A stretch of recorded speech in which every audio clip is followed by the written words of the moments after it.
Harlov Singh since about 2010, 2011, roughly around that time. And over the years, I've been fortunate enough to learn all the. First, we started with the Katti rags of Sri Gurmat Sangeet, and then eventually we progressed to all 62 rags.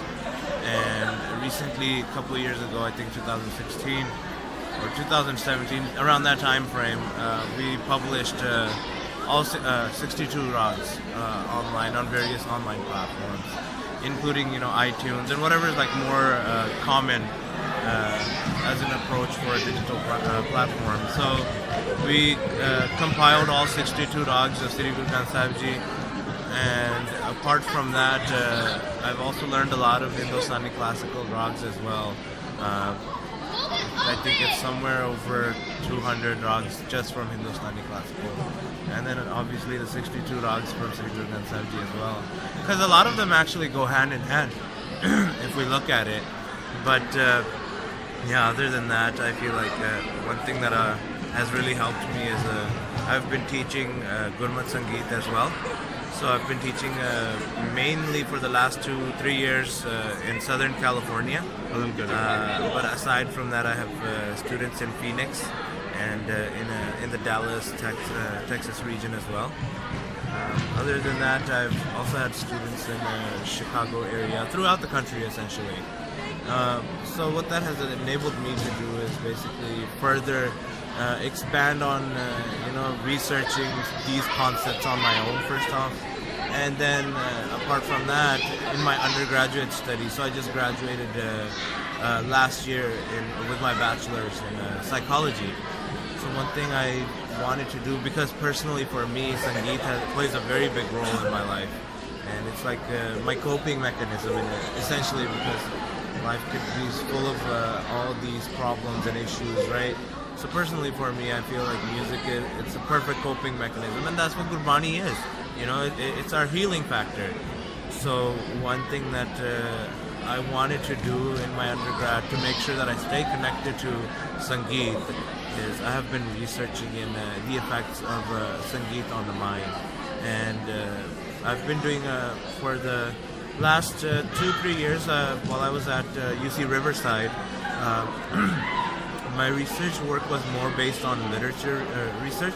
So I looked at research that has been done by previous scientists, and a lot of it covers like concepts that focus on how rags can influence definitely your mind, your emotion first of all, because primarily when we think of music, we think that it's gonna make this song or this whatever rhythmic structure will make me happy, or this will remind me of a specific thing. So immediately we associate Sangeet with memories, without even like thinking about it. So the first thing we go to is like, okay, we have affiliated memories that leads to emotions, So I've looked at a lot of research, literature research again on that. There's the research that also focuses on medical implementations as well. So, for example, insomnia is a disorder where you can't properly sleep, where your sleeping patterns are disrupted. So there are researches where Rag Puriya, which is sung during the evening, that actually shows that if we look at it from the Indian classical perspective, the rag is supposed to be sung during sunset, right? And the purpose for that is believed to be like it's passed down that the legend behind that is we sing during sunset because it's provoking more of the sleeping patterns, in the mind.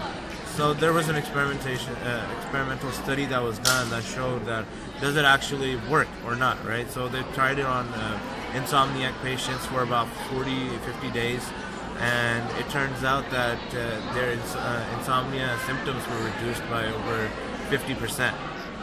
So there are so many other studies that are being done like that too, and this has basically kept me going in.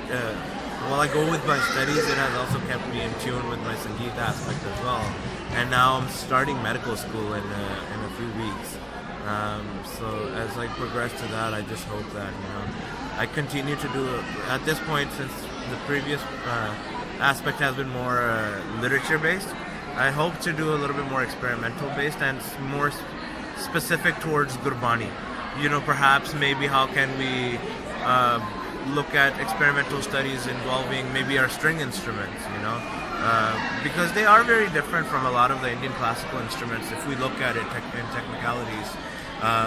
The way that they sound and the way that they develop the mood and everything, if we combine the raga aspect of it, they have their uniqueness, they also have their similarities, but there has not been enough research that has been done with specific Gurmat Sangeet.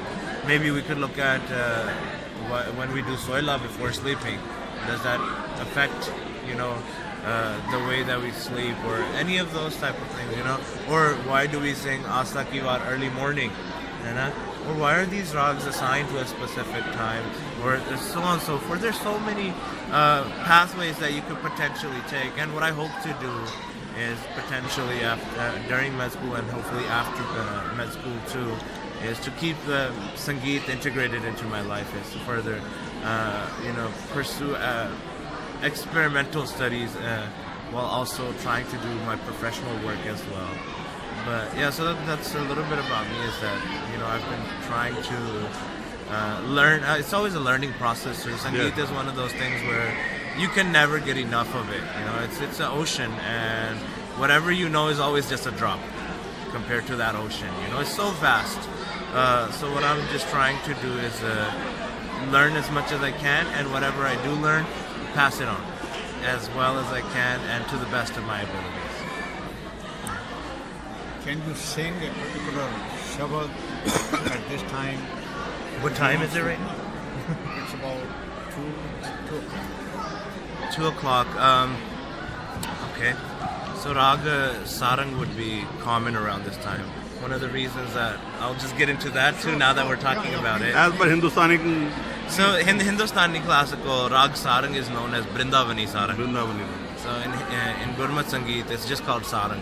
And the reason it's called Brindavani Sarang is there's so many forms of Sarang in Hindustani classical, right? So there's a whole ragang of Sarang that has a family of rags that belong to Sarang. But according to Gurbani Sangeet, time is not important. Time is not as important, but if we also look at it from that aspect, why is Sarang assigned noon? Because if we do look at the chonki and Darbar Sahib, they do have Sarang ki chonki, which is during this noon time. The reason, so it's usually between the time frame of 2 to 3. And the reason for 12 to noon to 3, and the reason for that is this is usually the hottest time of the day, and this rag provides a cooling atmosphere. And if you don't look at it in that sense, then you can look at it metaphorically, that the heat that we have going inside us, there's so much tension. So this rag provides a little cooling sensation. So Shabad Rasna Japti Tumhi Tumhi. Rasna Japti Tumhi Tumhi. Rasna Japti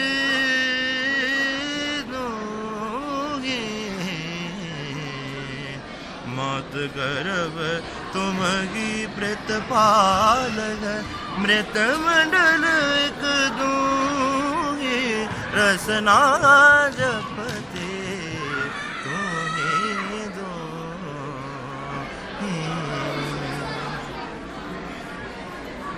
Waheguru ji का खालसा वाहिगुरू